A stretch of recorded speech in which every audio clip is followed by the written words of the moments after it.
सारे दुखों को भूलने का उपाय ईश्वर पे भरोसा। ईश्वर पे भरोसा रखो, सब ठीक हो जाएगा। चलिए इस बात को हम समझते हैं एक कहानी से। ये कहानी है एक कबूतर की कहानी जो बिल्कुल भी उड़ नहीं पा रहा था। वो उस कबूतर की बात है। एक दिन वो बैठा हुआ था और उसके पास वो सफ़ेद कबूतर निकला और उसने कहा, सफ़ेद कबूतर से कहा कि तुम कोई फरिश्ते हो क्या? सफ़ेद कबूतर ने कहा, हाँ मैं फरिश्ता हूँ। दूसरे कबूतर ने उससे कहा, क्या तुम मेरा एक काम करोगे? उसने कहा, क्या? मैं उड़ नहीं पा रहा हूँ, मुझे खाना खाने के लिए जाना हो, उसे ढूंढना हो तो मैं उड़ भी नहीं पा रहा हूँ। आजकल कितने दिन गुजर गए, मैंने अच्छे से खाना भी नहीं खाया है। क्या तुम मेरी इस बात को ईश्वर तक पहुंचा सकते हो? सफ़ेद कबूतर ने कहा, ठीक है।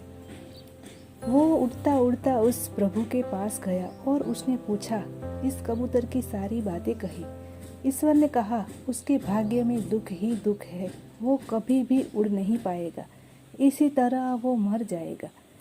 सफ़ेद कबूतर को बहुत बुरा लगा कि वो इतनी दुख में था और अब मैं उससे जाके ये बात कैसे कहूँ। उसने उस कबूतर को बताने के लिए प्रभु से फिर से पूछा, क्या कोई उपाय है? प्रभु ने कहा, मुझ पे भरोसा रखो। उस कबूतर को मुझ पे भरोसा नहीं है, इसीलिए वो दुखी है। उससे कहो वो मुझ पे भरोसा रखे, सब ठीक हो जाएगा। सफ़ेद कबूतर ने जाके दूसरे कबूतर से ये बातें कही और कहा, तुम ईश्वर पे भरोसा रखो। उसने कहा, क्या करूं मैं?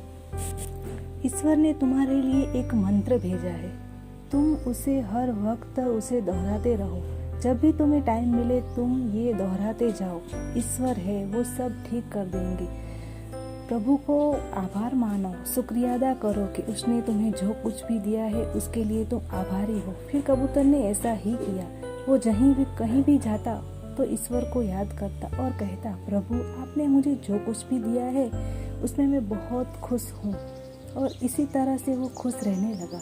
ईश्वर को मन ही मन वो आभार मानने लगा। एक दिन अचानक वो उड़ने लगा क्योंकि वो मन ही मन प्रसन्न हो रहा था। इसीलिए इस कहानी से हमें ये पता चलता है कि हमें किसी भी मोड़ पे, किसी भी हालात में ईश्वर पे भरोसा नहीं छोड़ना चाहिए। कुछ भी हो, कैसे भी हालात हो, उस ईश्वर को याद करिए और उस पे भरोसा रखिए।